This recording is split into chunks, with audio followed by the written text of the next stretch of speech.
2025 में AOD topic से question आया था कि एफ एक्स एक फंक्शन दिया है, थोड़ा सा कॉम्प्लिकेटेड मैनर में है। तो आपको इस फंक्शन की मैक्सिमम और मिनिमम वैल्यू निकालनी है। उसके बाद आपको मैक्सिमम का स्क्वायर माइनस मिनिमम का स्क्वायर ये आपको फाइंड आउट करना है। तो बच्चों इसमें क्या करेंगे, ये थोड़ा सा जो कॉम्प्लिकेटेड लिखा हुआ है ना, ये वाला पार्ट जो लिखा हुआ है, इसको मैंने वाई मान लिया। अब मैंने इसको वाई माना, सिंप्लीफाई करा तो ये एक्सप्रेशन बन गया।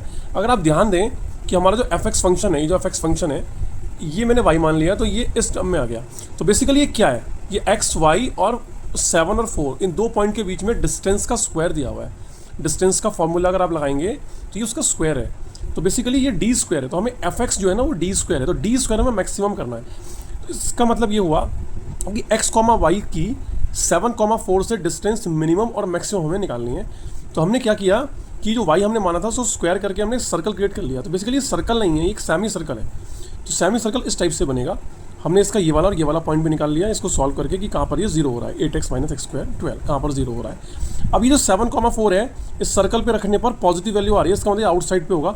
अब देखिए आप a से लेके c ये मिनिमम पॉइंट है, तो इसमें आप क्या करेंगे, तो ये मिनिमम पॉइंट कैसे मिलेगा, जब आप a से b तक की डिस्टेंस निकाल लो और ये जो b से लेके ये डिस्टेंस है, रेडियस है, इसको माइनस कर दो तो ये ए सी आपको मिल जाएगा। ऐसे ही इसमें सबसे मैक्सिमम डिस्टेंस क्या होगी, a से लेके d पॉइंट की, जो कि 2,0 है। तो इस तरीके से आपने ये मिनिमम और मैक्सिमम वैल्यू निकाल ली और फिर आपने M square minus M square निकाला, तो बेटा आपका आंसर आया 1600। सो आई थिंक आपको ये सॉल्यूशन समझ में आया होगा। All the best.